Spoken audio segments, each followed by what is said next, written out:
ఇప్పుడు మీరు చూస్తున్న రోడ్డు జగిత్యాల టు కరీంనగర్ వెళ్ళే రోడ్డు. జగిత్యాల కరీంనగర్ ప్రయాణం వెరీ డేంజరస్గా మారింది.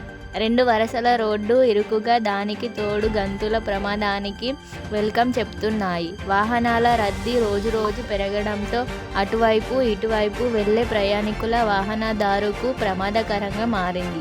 జగిత్యాల కరీంనగర్ రోడ్డు 50 కిలోమీటర్ల దూరంలో ఉంటుంది. ఇప్పటికే చాలా యాక్సిడెంట్లు జరిగాయి. ఓవర్టేక్ చేయడం వల్ల ప్రమాదాలు జరుగుతున్నాయి. మరి జరగబోయే యాక్సిడెంట్లను ఆపాలి అంటే ఈ రోడ్డును బాగు చేయాలి. అప్పుడే ప్రమాదాలు జరగకుండా ఉంటాయి. ప్రజలు ప్రాణాలు కోల్పోకుండా ఉంటారు. వెంటనే ప్రభుత్వం Jagtial to Karimnagar road 4 lines వేయాలి. ప్రజల ప్రాణాల్ని కాపాడాలి. ఈ మధ్య తెలంగాణలో రోడ్డు యాక్సిడెంట్ చాలా జరుగుతున్నాయి. కొన్ని డ్రైవర్ తప్పిదం వల్ల, మరికొన్ని రోడ్ల బాగాలేకపోవడం వల్ల, మరికొన్ని ఆపోజిట్ వచ్చే వెహికల్స్ వల్ల రోజురోజు ఈ రోడ్డు ప్రమాదాలు విపరీతంగా పెరుగుతున్నాయి.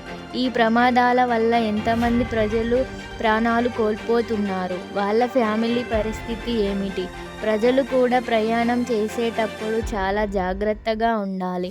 ప్రమాదం జరగక ముందే జాగ్రత్తగా ఉండాలి. మనం పోయిన తర్వాత ఏం చేయలేం. ప్రభుత్వాలు చొరవ తీసుకోవాలి. రోడ్లు బాగు చేయాలి. ఇలా ప్రమాదకరమైన రోడ్ల రాష్ట్రంలో ఎన్ని ఉన్నాయి? ఎక్కడ ఉన్నాయి? గుర్తించి బాగు చేయాలి.